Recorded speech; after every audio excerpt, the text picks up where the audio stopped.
Nous passons par des temps très particuliers, mais Dieu est là. Il est au contrôle de tout. Amen. Voilà. Bien, bonjour à tous nos amis qui nous écoutent un petit peu partout et qui suivent au travers de la vidéo, la prédication, l'enseignement du Centre Vie Chrétienne. Alors, on vous salue dans le nom de Jésus. Voilà. Je le dis ça parce que ça passe par la caméra. Voilà.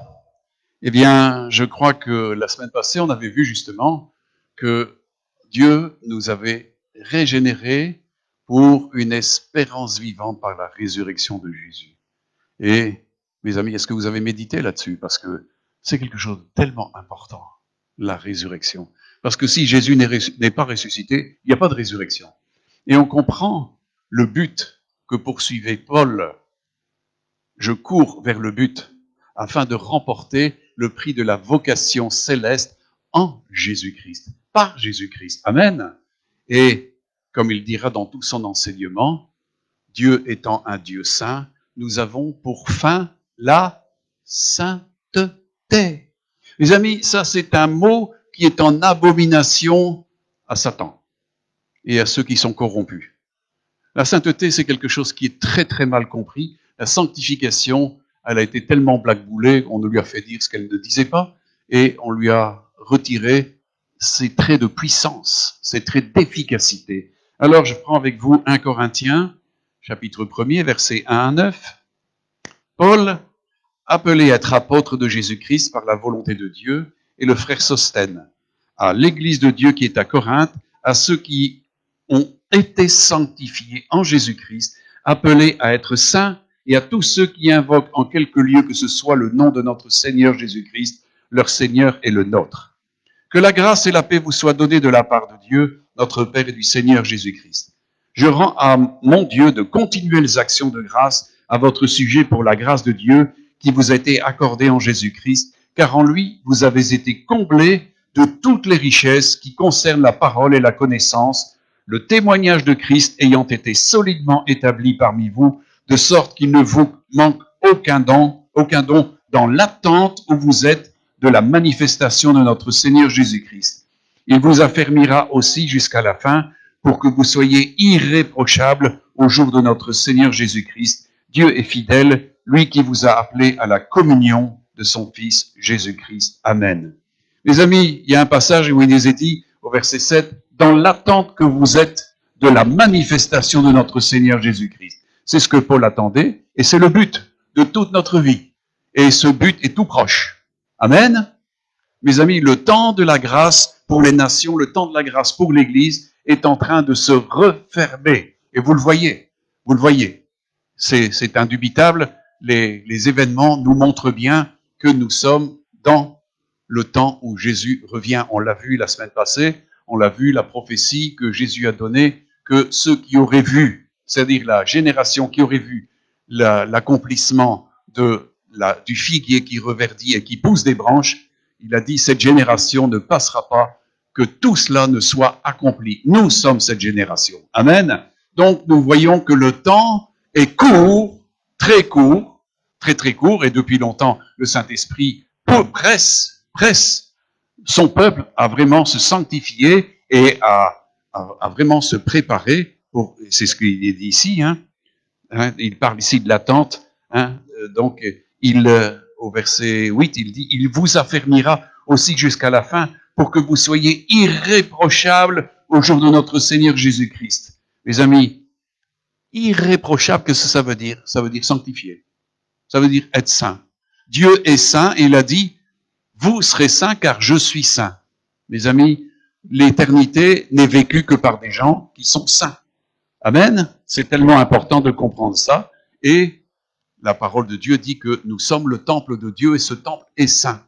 Et il est important de comprendre cela et d'achever et de terminer justement notre sanctification pour ce jour parce que je crois que beaucoup seront confus quand le Seigneur viendra. Et là, on parle de toutes les vierges folles qui en fin de compte dorment au lieu de travailler à leur salut et de chercher la sanctification, comme le dit la parole, sans laquelle personne ne verra Dieu. Mes amis, je ne suis pas venu pour vous casser les pieds, vous casser les oreilles, mais pour vous donner le conseil de la parole de Dieu. Je n'ai rien à vous vendre.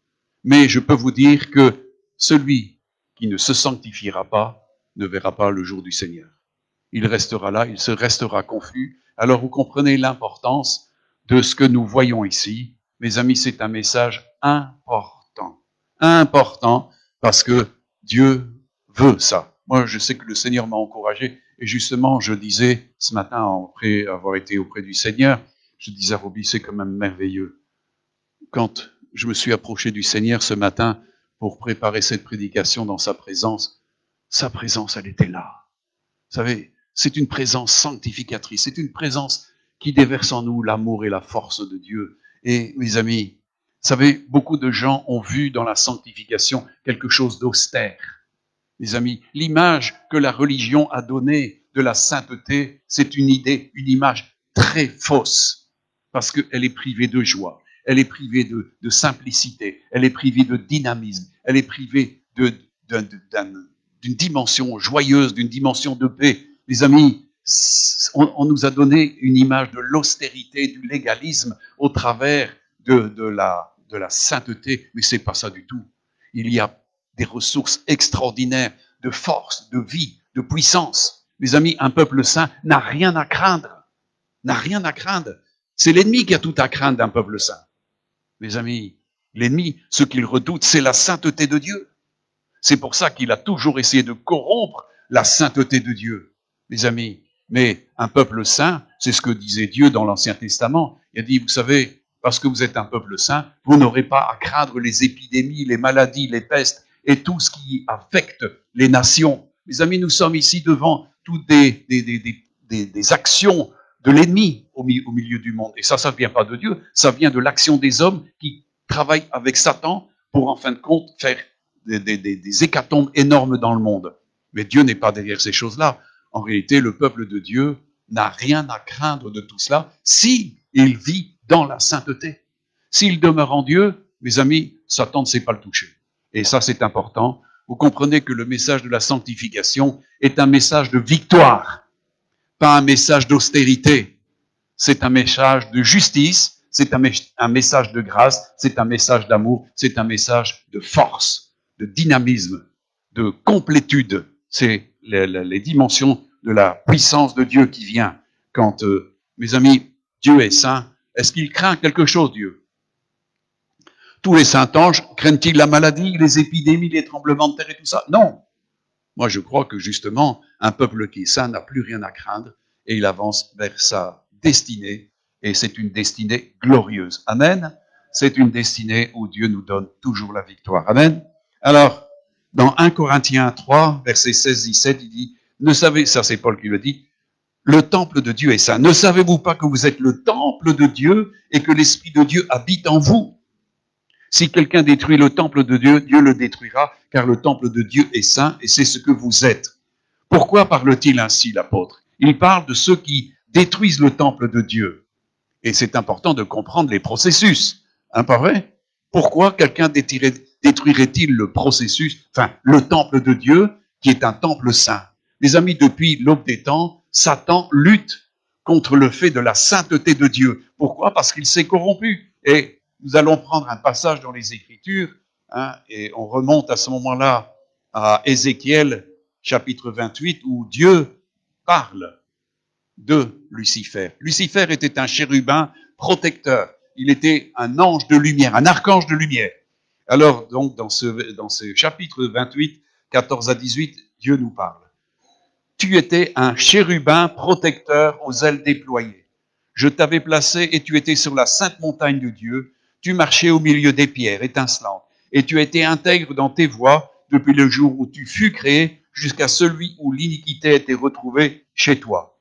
Par la grandeur de ton commerce, tu as été rempli de violence et tu as péché. Je te précipite de la montagne de Dieu et je te fais disparaître, chérubin protecteur, du milieu des pierres étincelantes.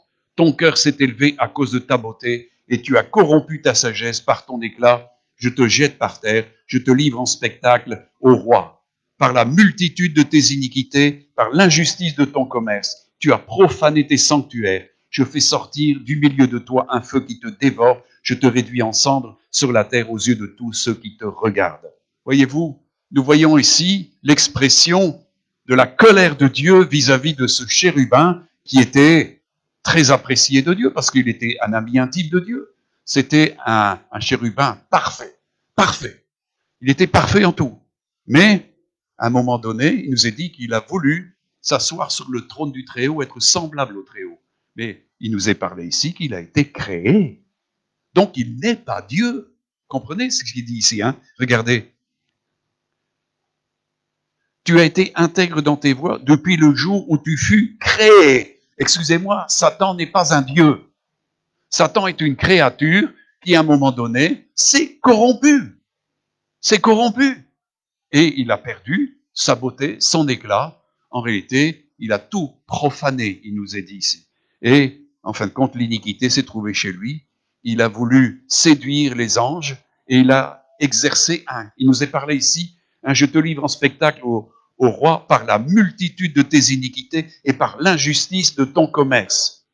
Tu as profané tes sanctuaires. Qu'est-ce que cela veut dire, mes amis? Que sont les sanctuaires dont Dieu parle ici? Eh bien, les sanctuaires dont Dieu parle, c'étaient les anges.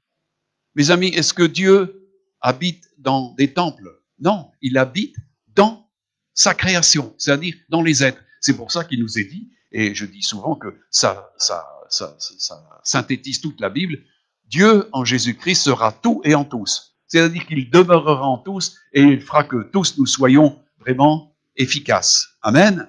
C'est ça le but de Dieu, c'est que nous soyons remplis de lui. Donc que Dieu trouve sa demeure chez nous. Amen. En nous. Amen. Si vous lisez les Écritures, vous verrez que c'est le but de Dieu. Jésus en a parlé régulièrement, de demeurer en lui et de lui en nous. Amen. Et ça, c'est hyper important. Donc, qu'est-ce qu'a fait Satan? Qu'est-ce qu'a fait Lucifer? Eh bien, il a exercé un commerce, c'est-à-dire qu'il a exercé une séduction puissante sur des anges. Il les a corrompus, c'est-à-dire il a profané les sanctuaires qu'ils étaient. Est-ce que vous comprenez ça? Un sanctuaire, par principe, c'est quelque chose qui est saint. Un sanctuaire, c'est quelque chose que l'on sait être dédié à Dieu et donc qui est saint par nature. Et on sait, on a déjà vu dans la presse, tout ça, que des gens ont profané des églises et des sanctuaires, des chapelles et tout ça. Mais est-ce que c'était vraiment les sanctuaires de Dieu? À partir du moment où vous avez des sanctuaires, où il y a des idoles, où il y a des images, où il y a des statues, ça n'est pas un sanctuaire, c'est un lieu dédié à un démon. À des démons. Excusez-moi, les églises catholiques sont remplies de dimensions démoniaques. Et donc, ça ne peut être en aucun cas un sanctuaire. Mais, quand Dieu dit qu'il a profané les sanctuaires dans les cieux, c'est les anges. Aussi, ces anges ont été précipités avec lui, et c'est un tiers des anges. Alors, comprenez, le malheur, c'est ce qu'il est dit dans l'Apocalypse. Terre craint parce que Satan est descendu vers toi, animé d'une grande haine, car il sait qu'il a très peu de temps. Et ça, c'est Jésus qui l'a dit, il y a bien des siècles maintenant. Donc, on sait que maintenant, Satan a très peu de temps, mais il est animé d'une grande haine. Pourquoi? Parce qu'il veut continuer sa profanation, parce qu'il sait que les hommes ont l'opportunité de revenir à Dieu et de nouveau être des sanctuaires que lui a profanés. Est-ce que vous comprenez ça? Le contraire de la sanctification, c'est la profanation. Amen. Alors vous comprenez l'importance que nous revêtons pour Dieu de ce que nous sommes sanctifiés et de ce que nous sommes une habitation de Dieu sainte dans laquelle il peut demeurer. Dieu ne demeure jamais dans une maison qui est vouée au péché, vouée à l'ennemi. Amen. Dieu ne se tient jamais avec des idoles. C'est ce que Dieu avait dit dans l'Ancien Testament. Vous ne m'adjoindrez aucune idole. Quand il s'est révélé sur la montagne du Sinaï, vous avez vu, il n'y avait aucun visage, vous n'avez vu personne. Eh bien, vous ne ferez jamais d'idole, vous ne ferez jamais d'image, et vous ne me les ajouterez jamais, car je ne partagerai jamais ma gloire avec les idoles. Amen. Mes amis, tout partout où il y a des statues, des idoles et tout ce qui s'ensuit, soyez sûrs que ce lieu est condamné par Dieu et n'est pas un lieu sanctifié. C'est la profanation qui existe de là-dedans. Amen. Alors, mes amis, on comprend que quand Dieu veut toucher quelqu'un, eh bien, il veut que l'endroit se sanctifie. Il veut que tout de suite la personne réagisse. Et nous avons un exemple merveilleux dans Zachée, l'histoire de Zachée. Jésus passait par Jéricho et une grande foule était là pour l'admirer, pour le voir passer. Mais en réalité, peu étaient intéressés à ce que Jésus fasse quelque chose pour eux. Ils étaient juste spectateurs. Et c'est vrai que pour un temps, Zachée voulait simplement être spectateur. Mais il y avait un travail qui se faisait dans son cœur. Aussi, il est monté sur un arbre parce qu'il était très petit et il n'avait pas beaucoup de chance de voir Jésus. Et quand Jésus est passé sous le sycomore, eh bien, il a dit, Zachée, à toi de descendre, car il faut que je demeure chez toi aujourd'hui. Comprenez qu'il y avait quelque chose, un plan de Dieu qui devait s'exécuter parce que le lieu était un lieu profané, mais comme c'était un enfant d'Israël, c'était un fils d'Abraham, Dieu voulait racheter et amener, en fin de compte, une demeure à la sanctification. Et on sait tout de suite que Zachée a répondu avec joie à l'appel du Seigneur. Aussi, quand il a dégringolé de son arbre en vitesse, parce qu'il s'est vite dépêché, et tout de suite, mes amis, il a commencé à se mettre en ordre. Pourquoi? Eh bien, sa maison était souillée, sa maison était profanée, et il savait qu'il ne pouvait pas accueillir Jésus dans un lieu que Dieu n'aurait jamais apprécié. Et tout de suite, il a fait le travail. Tout de suite, il a dit, Seigneur, je donne la moitié de mes biens aux malheureux, aux pauvres. Jusqu'alors, c'était un avare, c'était un voleur. Et d'un seul coup, il se transforme en quelqu'un d'altruiste. Ensuite, il dit, si j'ai fait du tort à quelqu'un, je lui rends le quadruple. Et Jésus a dit, voilà, le salut est entré maintenant dans cette maison, car c'est un fils d'Abraham et il était perdu. Maintenant, il est sauvé. Cette maison est devenue un lieu qui tout de suite marche dans la sanctification. Il a rencontré celui qui sanctifie et il s'est mis en ordre avec celui qui sanctifie. Automatiquement, Jésus pouvait demeurer chez lui. Bien sûr, Jésus a été critiqué. On lui a dit, « Oh, comment ? Lui, s'il est saint, il ne doit pas les loger chez un homme pécheur. » Mais mes amis, Jésus a dit, le Fils de Dieu n'est pas venu pour appeler des justes, mais des pécheurs. Afin que justement les pécheurs se ressaisissent et en fin de compte deviennent des demeures qui ne sont plus dans la profanation, mais au contraire des demeures sanctifiées. Amen. Est-ce que vous comprenez cela? Donc on voit que le travail que Satan a fait sur la terre, c'était de profaner tout. Tout. On dit que le monde est sous la puissance du malin, pas vrai? Hein? On sait que l'esprit du monde agit dans les fils de la rébellion. Et, mes amis, il n'est pas difficile de voir la corruption qui s'étend de jour en jour dans le monde et qui s'appesantit de plus en plus. Tous les journaux en parlent, la télévision en parle. Vous voyez tout ce qui se fait comme méfait sur la terre, eh bien, vous en connaissez l'origine. Eh bien, c'est l'esprit, c'est le Dieu de ce monde qui agit dans ce monde et qui veut amener à la perdition beaucoup de gens. Il nous est dit que Jésus veut amener beaucoup d'hommes au salut, c'est-à-dire en ayant pour fin la sainteté. Satan, lui, a des desseins opposés. Lui, il veut beaucoup de gens soient vraiment des hommes de plus en plus corrompus. Pourquoi? Parce qu'il les veut dans la mort avec lui, parce que lui, il est le spécialiste de la mort. Amen.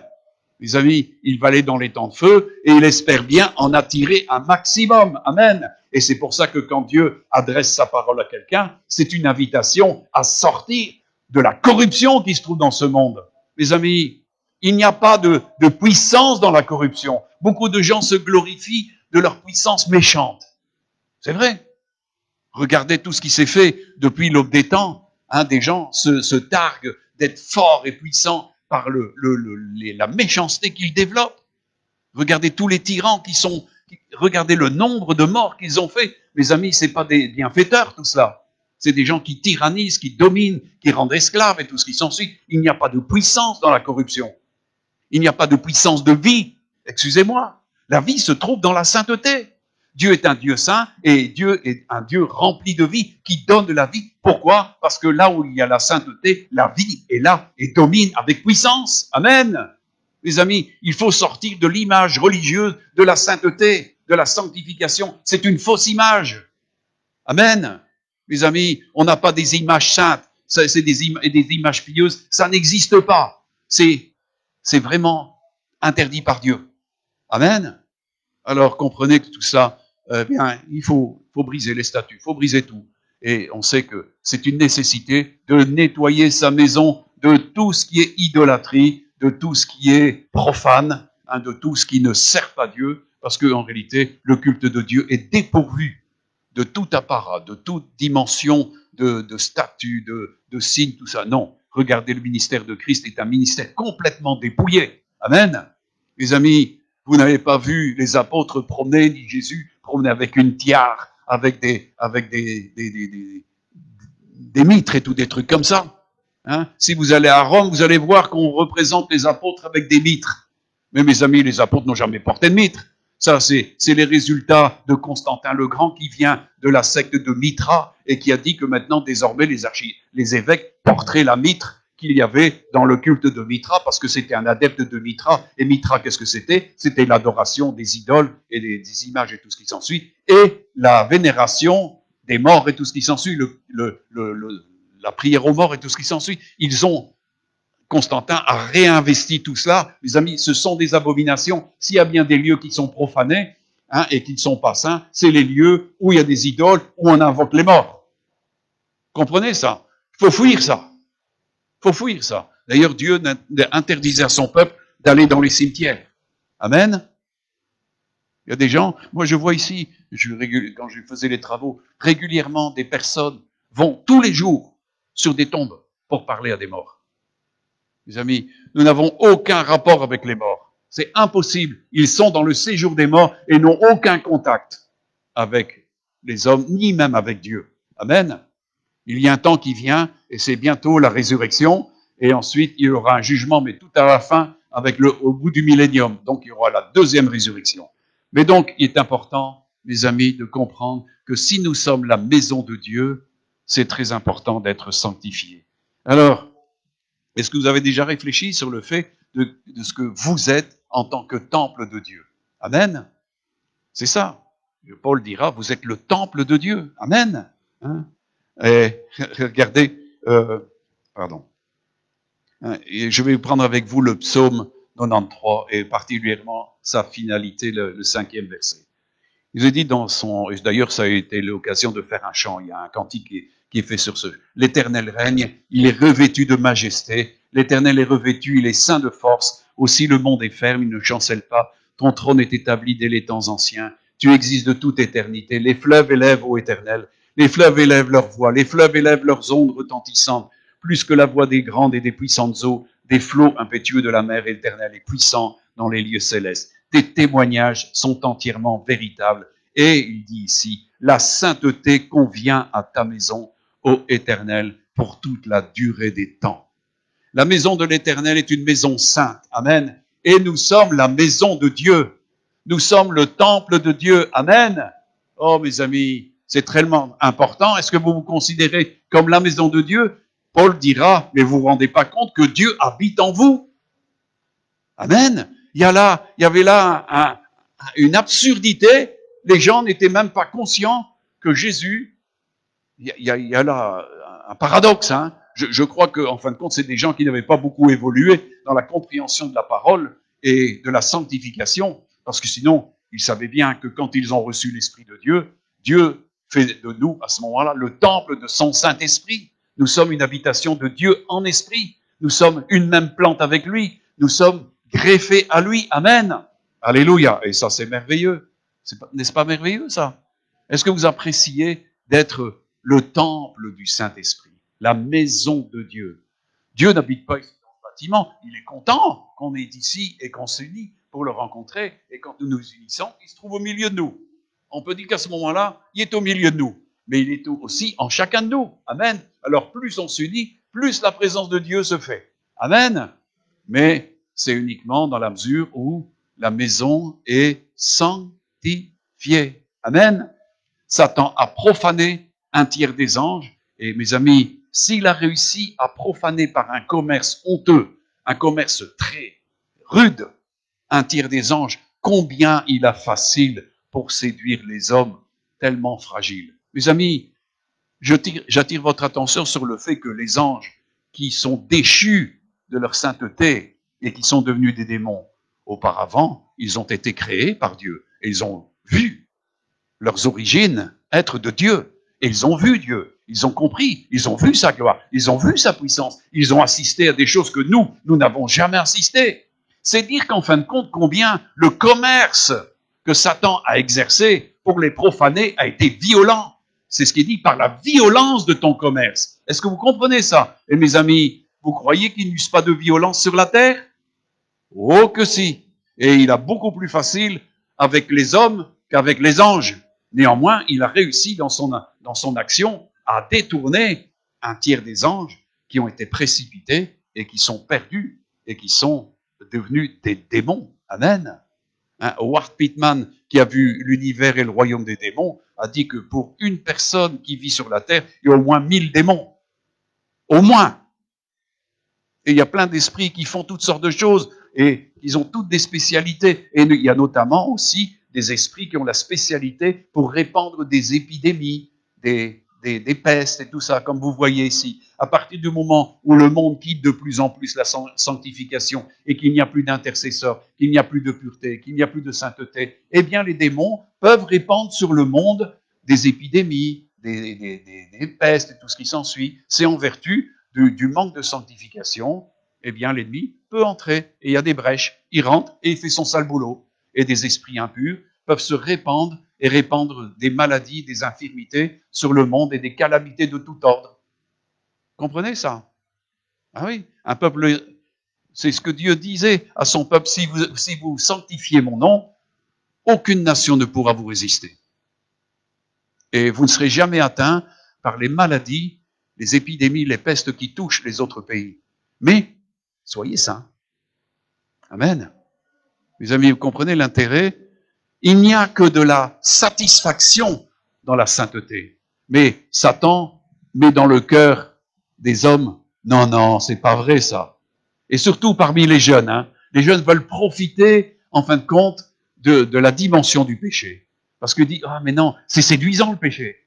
Vous savez, le péché, on parle du péché avec la séduction des convoitises de la chair, convoitises des yeux. Et donc, il amorce ça. Mais mes amis, qu'est-ce que vous croyez qu'il a fait dans les cieux? Il a amorcé une convoitise auprès des anges, il les a corrompus parce qu'il leur a promis des choses.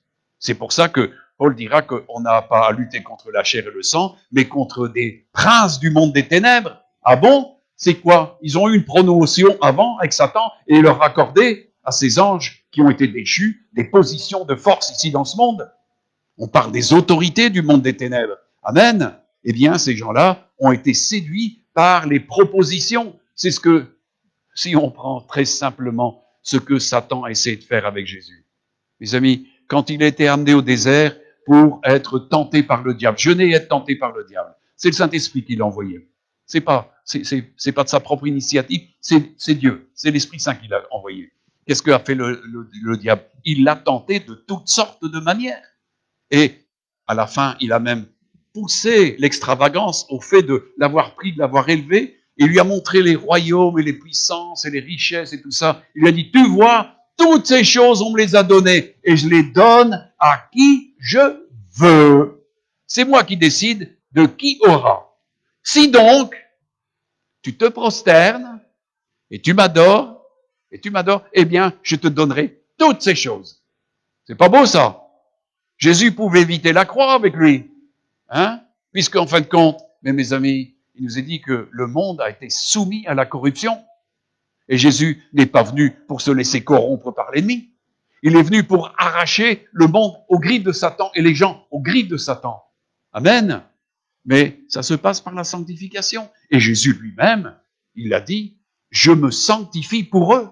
Mes amis, il a dû être une offrande parfaite, c'est-à-dire pleinement sainte. Sinon, nous ne serions pas saints. Si nous sommes saints, nous avons reçu l'onction de celui qui est saint.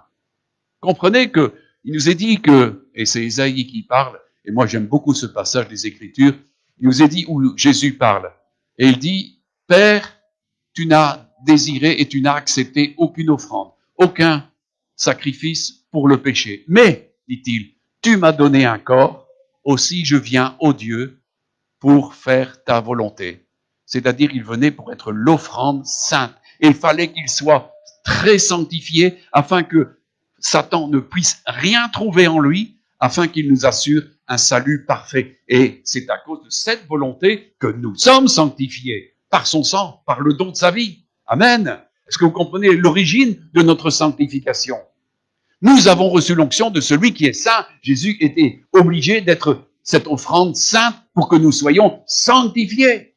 C'est en vertu de cette offrande, de sa mort en victime propitiatoire pour nous, que nous sommes délivrés. Son sang a été versé et l'ennemi n'a plus rien à réclamer. Il est le sang de la grâce, il est le sang de l'alliance, il est le sang de la justice de Dieu pour nous. Amen. Il est notre Rédempteur, il nous a rachetés. Nous avons été vendus gratuitement.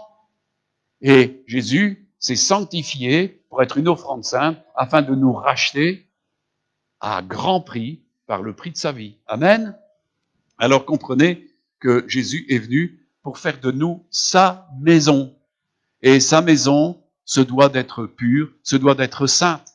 Et c'est vrai que, mes amis, il y a beaucoup de choses à dire maintenant dans ce temps, parce que, et c'est vrai que même, il y a des musiques qu'on joue dans les églises qui ne sont pas du tout saintes. Il y a des groupes qui ne sont pas saints du tout. Moi, je me souviens d'avoir parlé avec des gens qui faisaient une chorale, des Africains, et avec une Africaine, me disait, dans la chorale, il y a des gens qui sont des satanistes. Et quelle offrande vous faites monter au Seigneur, là? Hein? Il y a plein de gens qui viennent dans les églises pour chanter le Seigneur et leur cœur n'est pas pur. Dieu n'accepte pas l'offrande d'un cœur qui n'est pas pur. On ne peut s'approcher qu'en ayant les cœurs et les mains lavés d'une eau pure, lavés par la parole de Dieu, lavés par le sang de Jésus et oints d'Esprit Saint. Amen. Ça, c'est l'offrande que Dieu aime. Amen. Alors, vous comprenez que la sainteté, c'est quelque chose de très important. La sainteté convient à ta maison. Nous sommes la maison de l'Éternel. Nous sommes la maison du Seigneur. Nous sommes la maison du Saint-Esprit. Amen. Et il faut que cette maison soit sainte. Et le Saint-Esprit va s'employer à nous sanctifier jusqu'au bout, à nous perfectionner jusqu'au bout. Si c'est pas votre but, quittez la pièce, parce que Dieu va travailler dans ce sens-là. Il n'y a rien à faire. Dieu travaille dans ce sens-là.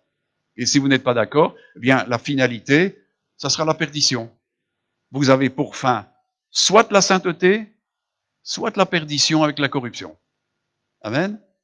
Et Satan fait de vous un sanctuaire qui a été profané, comme il l'a fait avec certains anges. Un tiers des anges, c'est quand même pas mal, hein? C'est plus que les gens qui habitent sur la terre. Donc, c'est dire, l'importance que revêt le désir de Dieu de nous sanctifier. Amen. Alors, je prends dans un passage de 1 Jean, chapitre 4, versets 11 à 17. Bien-aimés, si Dieu nous a ainsi aimés, nous devons aussi nous aimer les uns les autres. Personne n'a jamais vu Dieu. Si nous nous aimons les uns les autres, Dieu demeure en nous et son amour est parfait en nous. Nous connaissons que nous demeurons en lui et qu'il demeure en nous en ce qu'il nous a donné de son esprit. Et nous avons vu et nous attestons que le Père a envoyé le Fils comme sauveur du monde. Celui qui confessera que Jésus est le Fils de Dieu, Dieu demeure en lui et lui en Dieu. Et nous avons connu l'amour de Dieu que Dieu a pour nous et nous y avons cru. Dieu est amour. Et celui qui demeure dans l'amour demeure en Dieu et Dieu demeure en lui. Tel il est, tel nous sommes aussi dans ce monde et c'est en cela que l'amour est parfait en nous afin que nous ayons de l'assurance au jour de jugement. Amen. Amen. Alléluia. Dieu est amour et il veut demeurer en nous. Et si nous aimons les choses que Dieu aime, eh bien nous sommes pleinement sanctifiés. Et Dieu demeure en nous. Amen. Paul dira, et nous avons connu. Hein? Amen. Alors, il y a la question de confesser le Seigneur. Amen. Si le Seigneur vit dans nos cœurs, nous confessons de notre bouche qu'il est Seigneur. Amen. Et qu'il est le Seigneur de nos vies. Et en plus, si donc il demeure en nous, parce que nous l'aimons, nous aussi nous aimons tous ceux qui sont nés de lui. Amen. Nous aimons les frères. Et c'est pour ça qu'on parle de communion avec le Seigneur, avec le Fils et avec le Père. Et nous sommes mutuellement en communion. Ça, c'est le pouvoir que le peuple de Dieu a de pouvoir être unis dans son amour. Amen. Comme le Père est un avec le Fils, et il a tout fait pour que nous soyons un avec lui. Le but de Dieu, c'est que tous soient un en lui. Amen. Dieu n'a pas de dissociation. Dieu est uni. Amen. Et nous amène à cette unité justement, et la sanctification conduit justement à cette perfection. Amen. Pas trop d'amen. Alléluia. Ah, si nous nous aimons les uns les autres, Dieu demeure en nous et son amour est parfait en nous. Amen. Alléluia. Oh, c'est bon. Alors, mes amis, il y a des temps qui nous sont accordés pour cela. Hein? Éphésiens nous parle en chapitre 5, versets 25-27, Christ a aimé l'Église et s'est livré lui-même pour elle afin de la sanctifier par quoi? Par la parole. Il dit que Jésus a dit qu'il faut que l'homme naisse d'eau et d'esprit. Donc il naisse de la parole de Dieu. L'eau, c'est l'esprit. Amen. Et nous sommes lavés par l'eau de l'esprit, l'eau de la parole. Amen. Hein? Donc, il s'est livré lui-même pour elle afin de la sanctifier par la parole, après l'avoir purifiée par le baptême d'eau, afin de faire paraître devant lui cette église glorieuse, sans tache, ni ride, ni rien de semblable, mais sainte et irrépréhensible. Mes amis, l'église qui va paraître devant le Christ est une église glorieuse. Amen. Vous le croyez? Il n'y aura aucun, mais je peux vous dire aucun, qui sera dans une dimension de péché. Mes amis, Dieu veut la mort à 100% du péché. Ne croyez pas que Dieu va être compatissant en vous donnant des excuses si vous péchez. Il y a des gens qui disent « Oh Seigneur, tu comprends ma faiblesse, hein ?» Non, le Seigneur il dit « Moi je t'ai donné le moyen de sortir de cette faiblesse. Je t'ai tout donné. Sers-toi. » Il dit de ne pas être complaisant envers la chair. La chair, il faut la flinguer. Excusez-moi. Il faut mettre à mort la chair par la puissance de l'esprit. Et celui qui tolère le péché, eh bien, il fait comme Satan, Lucifer. En réalité, il permet la corruption de venir dans son cœur, alors qu'au début, il était parfait. Il était parfait dans tout, jusqu'au moment où l'iniquité s'est trouvée. Et c'est ça. Satan veut introduire l'iniquité dans ton cœur, afin que justement tu chutes. De ce fait-là, toi, tu lui appartiens, et c'est plus Dieu qui demeure en toi, c'est l'ennemi qui demeure en toi. Et c'est comme ça qu'entre le processus de démonisation des nations. Ça commence par des gens, et c'est ce qui s'est passé avec nos premiers parents. Ils ont perdu la présence de Dieu, ils n'étaient plus des sanctuaires pour Dieu, et ils sont devenus des habitations de démons. Et c'est comme ça que, de génération en génération, eh bien, le monde est sous le pouvoir du malin, et c'est pour ça qu'on est obligé de chasser des démons. Moi, je peux vous dire, sur 45 années de ministère, le nombre de démons que j'ai dû chasser des gens, c'est incroyable. Mes amis, pourquoi? Parce que les démons aiment faire leur habitation chez les gens. Comme Dieu aime habiter chez nous, en nous, les esprits veulent demeurer. On l'a vu d'ailleurs, Jésus a donné une explication de l'homme de qui on avait chassé un esprit. Il s'en va, mais il n'aime pas. Il a dit, je reviendrai dans quoi? Dans ma maison. Pourquoi? Parce que les démons estiment que les hommes, c'est leur maison. Mais est-ce que nous sommes un sanctuaire de Dieu ou nous sommes une maison de prostitution et de profanation comme Satan le veut? Mes amis, il faut savoir choisir. Hein? Mes amis, Dieu veut l'intégralité de la place. Et c'est pour ça que la sanctification vise justement à la purification totale. Jésus vient rechercher une épouse glorieuse, sans tache, sans souillure, sans flétrissure. Excusez-moi du peu, mais c'est comme ça. Hein? C'est pas peu, c'est beaucoup. Et il faut y tendre. Il faut y aller. Faut y aller. Et le temps qui nous est donné est compté. Amen. C'est important. Amen. Christ a aimé l'Église, s'est livré lui-même pour elle, afin de la sanctifier par la parole, après l'avoir purifiée par le baptême d'eau, afin de faire paraître devant lui cette Église glorieuse, sans tache, ni ride, ni rien de semblable, mais sainte et irrépréhensible. Mes amis, on voit un peu plus loin pour vous montrer que le temps que Dieu nous accorde est important. C'est ça, se préparer. Apocalypse 19, versets 6 à 9 nous dit « Et j'entendis », ça c'est Jean qui rapporte ça, « Et j'entendis une voix d'une foule nombreuse, comme un bruit de grosses eaux et comme un bruit de fort tonnerre, disant « Alléluia, car le Seigneur notre Dieu Tout-Puissant est entré dans son règne. Réjouissons-nous et soyons dans l'allégresse et donnons-lui gloire, car les noces de l'agneau sont venues et son épouse s'est préparée. Et il lui a été donné de se revêtir d'un fin lin éclatant pur, car c'est le fin lin. Ce fin lin, ce sont les œuvres justes des saints. Et l'ange me dit, écrit « Heureux ceux qui sont appelés au festin des noces de l'agneau ». Il me dit ces paroles sont les véritables paroles de Dieu. Mes amis, c'est pour qui les noces de l'agneau? Uniquement pour des gens sanctifiés. Excusez-moi, mais celui qui pense qu'il peut transiger avec le péché et penser qu'il va passer, vous savez, dans le monde, on arrive toujours à passer par des petites portes, il y a toujours un petit piston pour arriver à conclure quelque chose. Mais dans cette dimension d'iniquité qu'il y a dans le monde, Jésus dira, à un moment donné, il y a des gens qui se présenteront, « Seigneur, on a fait ceci, on a entendu cela. » Il dit, moi, je ne vous connais pas. Je vous ai jamais connu. Retirez-vous de moi, vous tous qui commettez l'iniquité. Il dit, vous tous qui commettez l'iniquité. Donc ça veut dire qu'il y a un grand nombre de gens qui commettent l'iniquité et ils vont espérer pouvoir y arriver, mais ils ne pourront pas y arriver. Parce que il y a l'iniquité, comme on a vu dans le cœur de Lucifer, il était parfait jusqu'au jour où l'iniquité s'est trouvée dans le cœur. Les amis, Satan vient pour créer l'iniquité afin justement de rendre caduque l'alliance que nous avons avec Dieu et de nous rendre profanes, c'est-à-dire il veut nous profaner en tant que sanctuaire.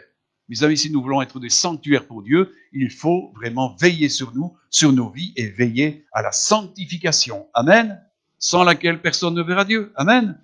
Alors on comprend l'importance de ce que Jean a vu et ce que Jésus relate parce qu'il a vu ce spectacle. Son épouse s'est préparée. Mes amis, il y a toujours le temps de la préparation. Et le temps de préparation est de plus en plus court.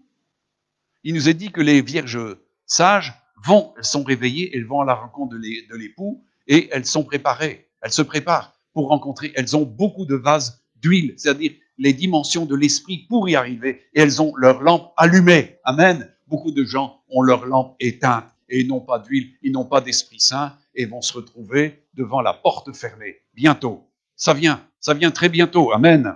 Mes amis, cette génération ne passera pas que toutes ces choses s'accomplissent. Vous comprenez l'urgence de ce qui se passe ici. L'Esprit dit partout que Jésus vient bientôt et que ce n'est pas une rigolade de se préparer. Il y a des gens qui vont hurler de terreur en pensant que ça passera quand même. Mais ça passera pas. Les anges, et il est dit que Dieu connaît ceux qui lui appartiennent. Et les anges vont venir et vont pas se tromper. C'est ce que Jésus a dit. Les anges, c'est eux qui font la moisson de la fin des temps. Et ils prendront l'un et laisseront l'autre. Et ainsi de suite. Mes amis, il y aura Et vous savez, la parole de Dieu nous dit que Jésus vanne son air. Il nettoie son air. Et ailleurs dans la parole de Dieu, il dit « Malheur à celui qui n'a pas été vanné ». Qu'est-ce que ça veut dire? Malheur à celui dont on n'a pas retiré la paille. Vanner, c'est retirer la paille. Et donc, Jésus vanne son grain et il sépare la paille du grain. Et c'est ce qu'il fait actuellement. Et nous n'avons que très peu de temps pour continuer à permettre à Jésus d'ôter en nous la paille. Comprenez? L'importance de la sanctification relève dans le fait de retirer la paille parce que Dieu ne sait rien faire avec cette paille. Il a dit qu'il la mettait dans un feu qui ne s'éteindrait jamais. Amen? Alors comprenez l'importance de l'ignorance, d'ignorer le temps où Dieu nous visite et nous donne du temps. C'est ce que Jésus a reproché à Jérusalem. Il a pleuré dessus. Regardez dans Luc 19, 41, 44. Comme il approchait de la ville, Jésus, la voyant, pleura sur elle. Il a pleuré sur elle. Vous vous rendez compte?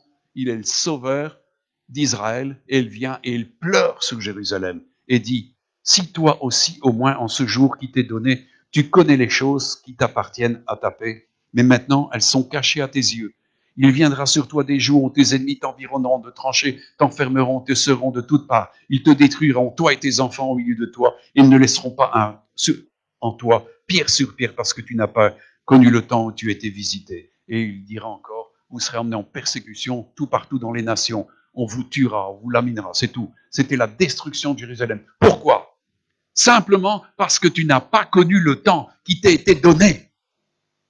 C'est ce que Jésus a dit quand il a maudit Capernaum, Bethsaïda et des autres villes encore. Pourquoi? Parce que Dieu avait fait Jésus a fait des miracles là. Et ils auraient dû se repentir. C'est ce qu'il a dit. Si ces villes-là, dans ces villes-là, il aurait été fait comme ces miracles à Sodome et Gomorrhe, elle existera encore toujours. C'est-à-dire, ils se seraient repentis.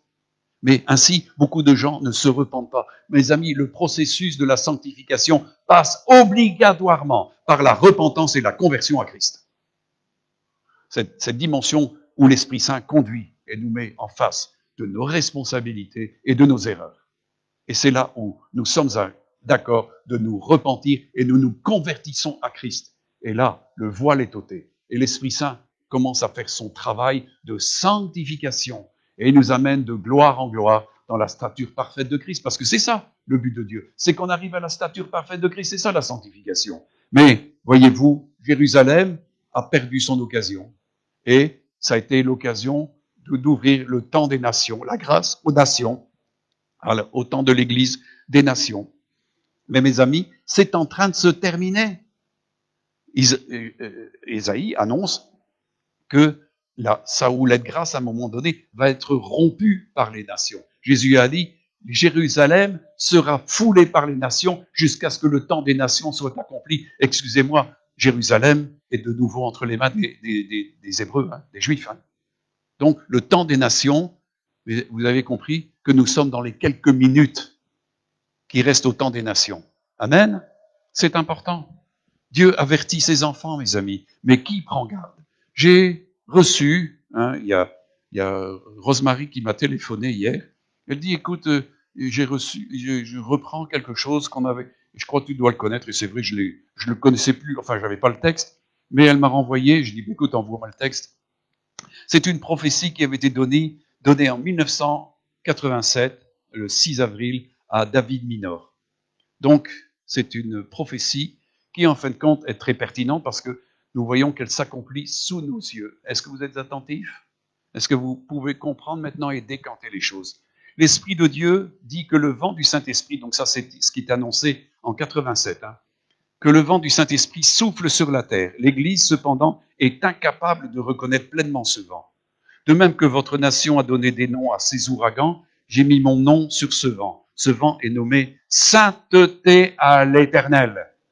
En raison d'un manque de compréhension, certains de mes hommes vont essayer de trouver un abri contre le vent. Mais en faisant cela, ils manqueront mon œuvre. Ce puissant souffle a été envoyé à travers toute l'institution qui a été élevée en mon nom. Ces institutions qui ont substitué à mon nom leur propre nom tomberont par l'impact de mon souffle. Ces institutions tomberont comme des cabanes en carton dans la tempête. Ces ministères qui n'ont pas marché dans la droiture devant moi seront cassés et tomberont. Pour cette raison, les hommes seront tentés de croire que c'est l'œuvre de Satan. Mais ne soyez pas induits en erreur, ceci est mon vent. Je ne peux pas tolérer mon Église dans sa forme actuelle et je ne le tolère pas. Les ministères et les organismes seront secoués et tomberont face à ce vent. Même si certains cherchent à se cacher à ce vent, ils n'échapperont pas. Ce sera comme un grand coup contre votre vie. Tout autour de vous semblera être en ruine, et cela sera, mais n'oubliez jamais, ceci est mon souffle, dit le Seigneur. Avec la force de la tornade, elle viendra et semblera laisser la dévastation. Mais la parole du Seigneur vient et dit, tourne ton visage vers le vent et laisse-le souffler pour que ce qui n'est pas à moi soit dévasté. Il faut voir cela comme nécessaire.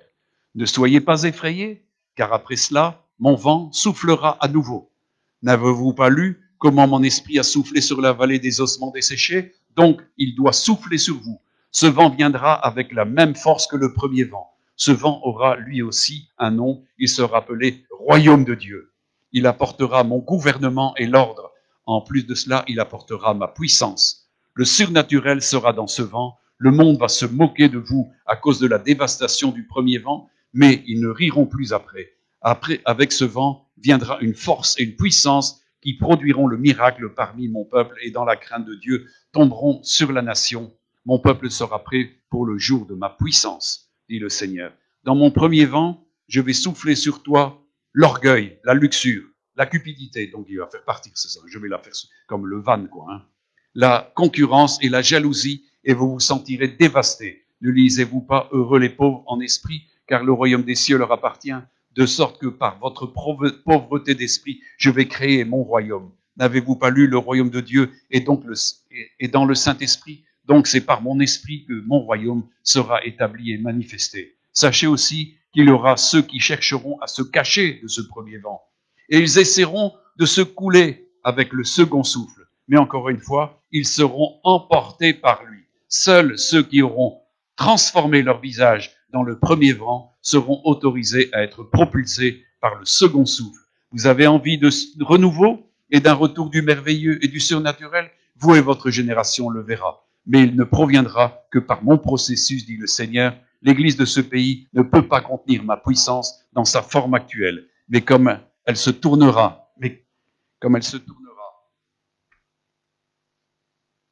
vers le vent de la sainteté de Dieu, elle devra être purgée et changée pour contenir ma gloire. Il s'agit d'un jugement qui a commencé dans la maison de Dieu, mais ce n'est pas la fin. Lorsque le second souffle sera venu pour ma moisson, alors viendra la fin. Amen. Nous sommes dans ce second souffle. Mes amis, ce souffle a déjà commencé, déjà depuis longtemps. C'est ce qui est dit, le jugement de Dieu commence par la maison de Dieu. Et nous voyons que tout partout, vous avez déjà vu combien de gens disparaissent des églises? Pas vrai? Regardez, Ron Crawford avait 750 membres dans son église. Le vent a soufflé, il en restait plus que 50. Tout partout. Sélection, sélection. Dieu vanne et ne retient que ce qui est bon. Il y a ceux qui acceptent de se laisser vanner. C'est ce que je vous disais. Dieu donne tout un exemple de comment on vanne. Avec la pelle, avec la fourche, avec le traîneau, tout ça. Il donne dans l'Ancien Testament la manière de vanner différentes céréales et tout ce qui s'ensuit. Mais il est certain que maudit est celui qui n'a pas été vanné. Pourquoi? Parce que ce qui reste accroché à lui, c'est ce qui va le détruire. Car Dieu n'engrange pas du grain avec des erreurs. C'est pour ça que la sanctification, c'est la séparation d'une vie ancienne. Amen. Jésus est venu pour nous faire passer d'une vie ancienne à une vie nouvelle. Amen.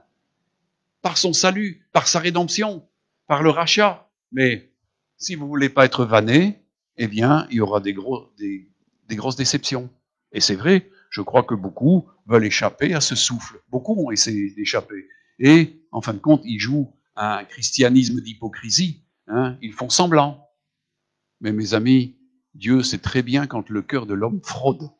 Il ne supporte pas les hypocrites. Mes amis, on ne trompe pas Dieu. Dieu connaît si le cœur est sincère. Amen. Vous voyez, Jésus a vu Nathanaël sous l'arbre. Il a dit, voilà, ça c'est un homme en qui il n'y a pas de fraude. Ah, d'où m'as-tu connu, Seigneur? Je t'ai vu là sous l'arbre. Je sais ce qu'il y a dans ton cœur. Et Dieu sait chacun ce qu'il y a dans nos cœurs. Amen. Et s'il y a fraude, eh bien, il faut débarrasser. C'est pour ça que Dieu a dit qu'il allait souffler sur l'orgueil, sur l'impureté, sur des tas de choses, mes amis. Dieu a son souffle pour ça. Et nous n'avons que peu de temps pour réaliser le perfectionnement des saints. Amen. Pour justement arriver à la sanctification. C'est ce qu'il dit. Vous avez pour fin la sainteté. Parce que Dieu fait un royaume avec des saints. C'est pour ça que nous sommes saints à cause de celui qui nous a donné l'onction de la sainteté. Amen. Et s'il est saint, Dieu nous appelle aussi à être saints. Amen. Mes amis, Dieu va rassembler des hommes et des femmes qui sont sanctifiés. Les anges ne vont pas se tromper, ils vont rassembler les élus. C'est pour ça que la parole de Dieu nous dit de travailler avec activation, avec force, à notre élection et à notre vocation. Dieu nous a adressé une sainte vocation. Amen. C'est pas n'importe quoi, c'est pas une vocation qui peut avoir lieu de profanation. Non, elle est sainte. Amen. Comme Dieu est saint, Dieu nous adresse une sainte vocation. Et il veut que nous parvenions à la sainteté. Vous avez pour fin la sainteté. Amen. Dans les cieux, mes amis, dans le royaume éternel, ça ne sera que des saints. Il n'y aura pas d'hommes et de femmes corrompus. Ça n'existe pas. C'est pour ça qu'il faut travailler avec le Saint-Esprit, parce que c'est le Saint-Esprit qui nous conduit justement dans ce travail. C'est ce que nous dit l'apôtre Paul dans 2 Thessaloniciens, chapitre 2, versets 13-14.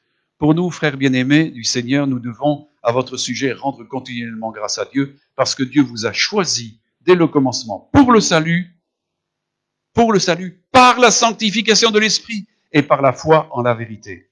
C'est pourquoi il vous a appelé par notre évangile pour que vous possédiez la gloire de notre Seigneur Jésus-Christ. Est-ce que vous êtes appelés? Est-ce que vous avez répondu à cet appel? Est-ce que vous voulez posséder la gloire du Seigneur Jésus? Qui veut pas de la gloire du Seigneur? Bon, tout ça ne veut pas de la gloire du Seigneur. Ouais, bon, j'ai mal posé la question. Ah bon. Qui veut la gloire du Seigneur? Ouais, ok. Oh oui, il y en a qui répondent jamais à ça. Hein? Il y a des gens qui disent non, ben, la gloire du Seigneur, ça veut rien dire du tout pour moi. Et pourtant, la gloire du Seigneur, c'est la vie, et c'est la vie éternelle. Amen. C'est quelque chose de terrible. Nous allons voir le Seigneur. Il dit, vous l'aimez, vous, hein, encore sans le voir, et vous le verrez dans sa gloire, et vous-même, vous serez transformés dans la gloire du Seigneur. Amen.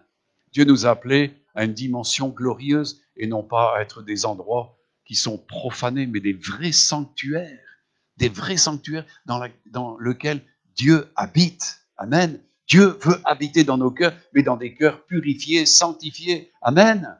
C'est là où Dieu demeure. Alléluia.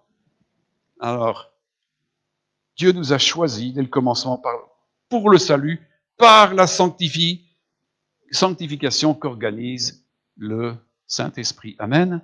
Alors, mes amis, je voudrais encore terminer sur un point, le fait justement de la profanation. Et Dieu nous en parle particulièrement dans Hébreux 12, versets 14 à 17.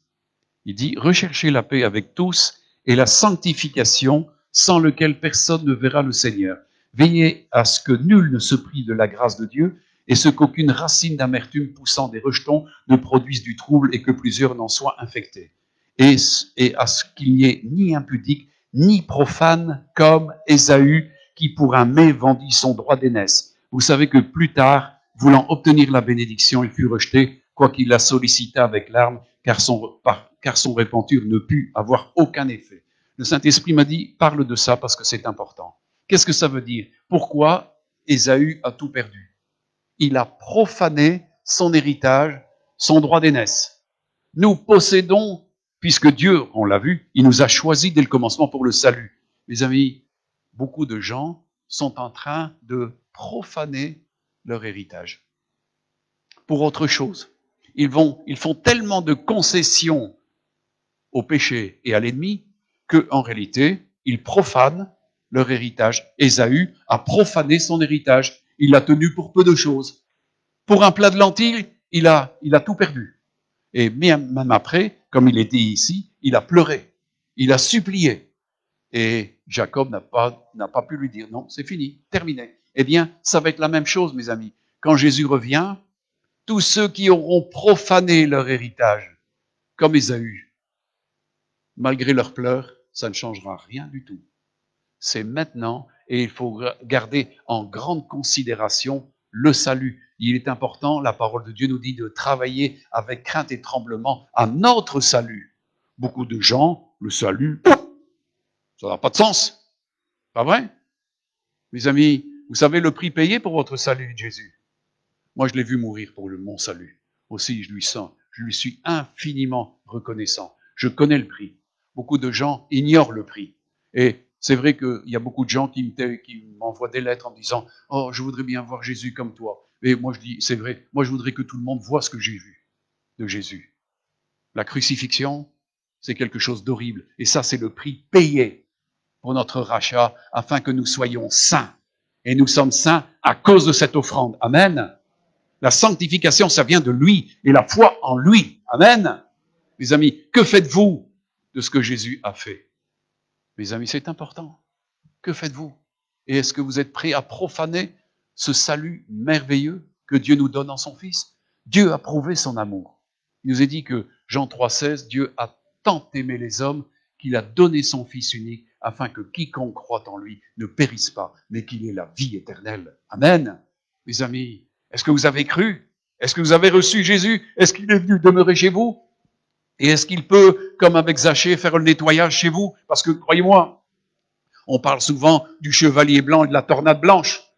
Eh bien, Jésus, quand il vient, c'est une tornade blanche parce qu'il va tout blanchir à l'intérieur. Et il va tout nettoyer. Amen.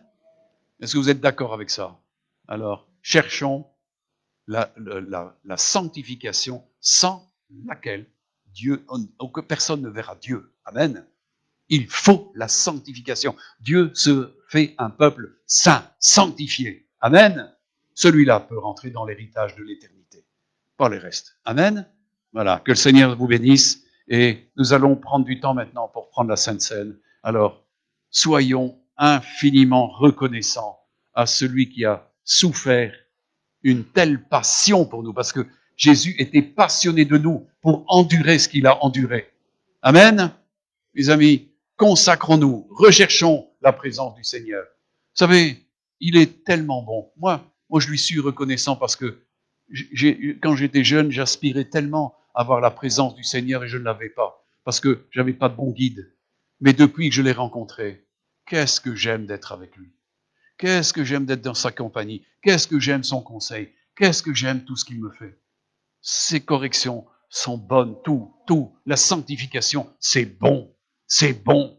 Vous gagnez en valeur. Chaque fois la sanctification va agir, vous allez gagner en valeur de Dieu, en puissance de Dieu, en autorité de Dieu, en clarté, en écoute de Dieu, en présence de Dieu, en tout. La sanctification vous donne tout. C'est une puissance pour vivre parfaitement. Amen. Voilà, je vais laisser la place